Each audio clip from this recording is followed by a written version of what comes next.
Salut à tous, bienvenue sur la chaîne. Et bien pour cette première vidéo de l'année 2020, je vous propose un rapport de bataille. Ce sera même deux petits rapports de bataille sur des parties de DBA 3.0 que nous avons effectuées vendredi dernier au club Orléans Wargame.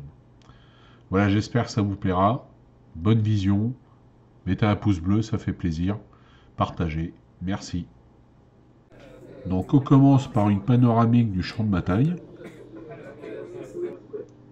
Ensuite, donc le côté attaquant en face, le côté défenseur au premier plan. Donc le terrain avec 3 champs de labour et un bois. Ce sont des terrains difficiles.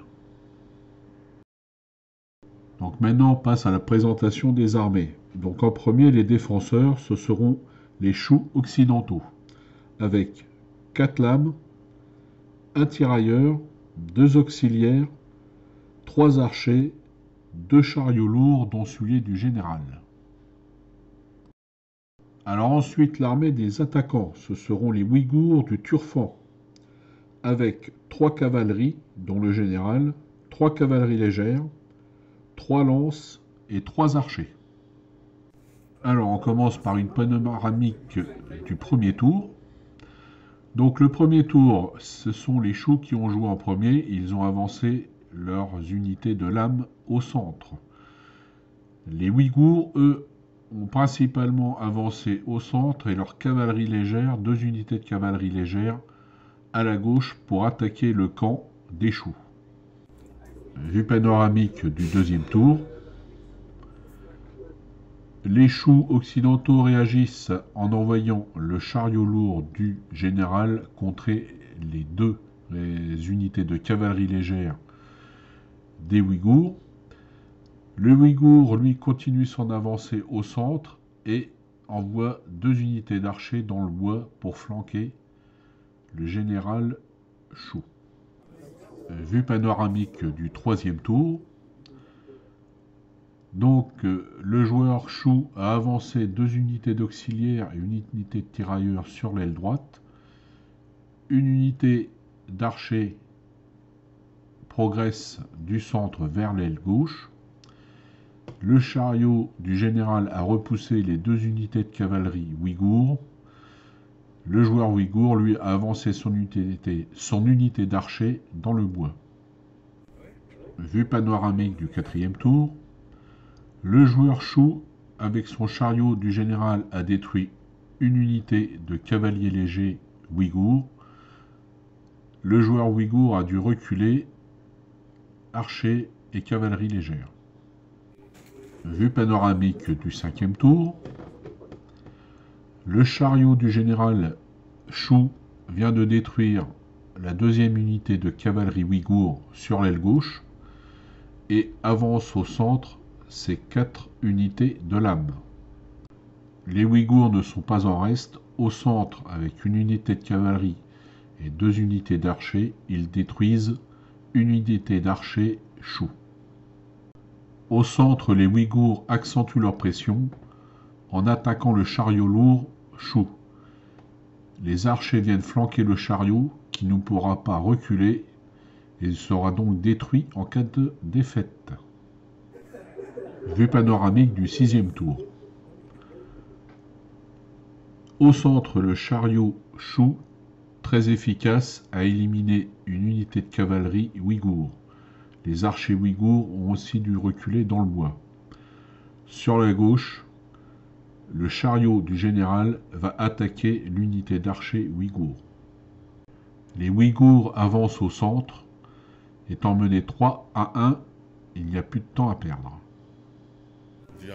Vue panoramique du 7e tour. Au centre, les choux repoussent les Ouïghours. Sur l'aile gauche, le chariot du général détruit l'unité d'archers ouïghours.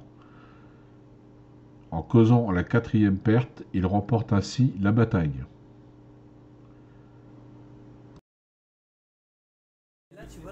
Vue panoramique du déploiement.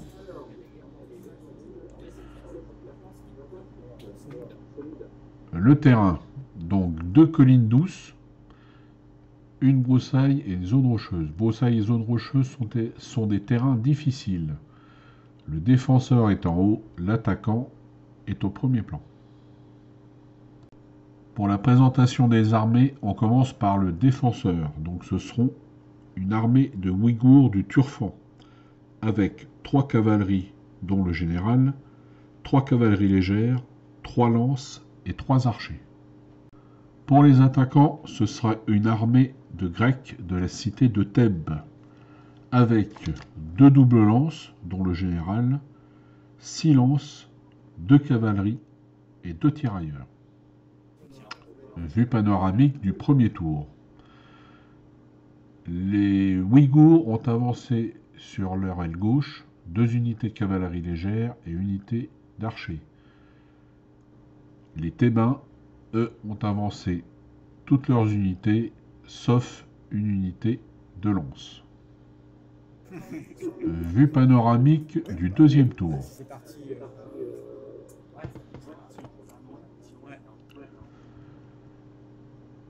La cavalerie grecque a été repoussée sur l'aile gauche par les archers. Même chose sur l'aile droite, une unité de tirailleurs grecs a été repoussée par les archers ouïghours. Vue panoramique du troisième tour.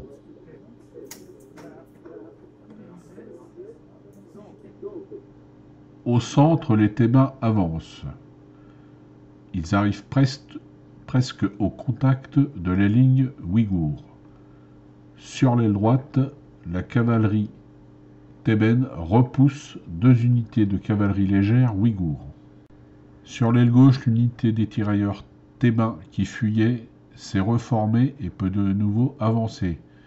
Une unité de cavalerie ouïghour avance au centre. Vue panoramique du quatrième tour. Le centre thébain est arrivé au contact de la ligne ouïghour. Une unité de lance ouïghour a reculé, une unité de double lance thébaine a reculé, mais une unité de lance ouïghour a été détruite. Vue panoramique du cinquième tour.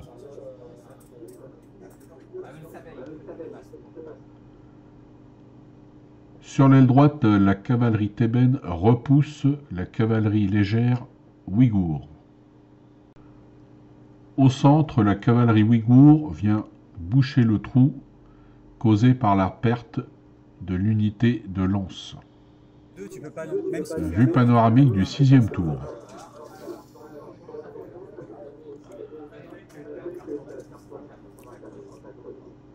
Au centre, les hoplites thébains repoussent les Ouïghours et éliminent une unité de lance ouïghour.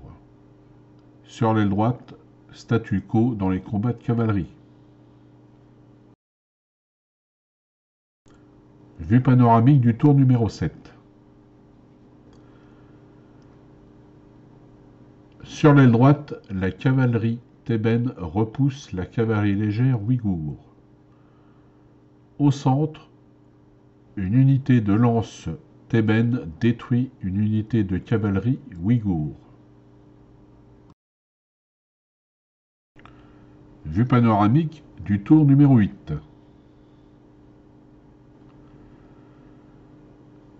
L'unité du général thébain vient flanquer l'unité du général ouïghour. Celui-ci battu ne peut reculer et est détruit. C'est donc la fin de la bataille. Conclusion. Empêtrée dans le terrain difficile, la cavalerie ouïghour n'a pas pu donner la pleine mesure de sa capacité de manœuvre. Elle n'a pas pu résister à la poussée de la ligne des hoplites thébains.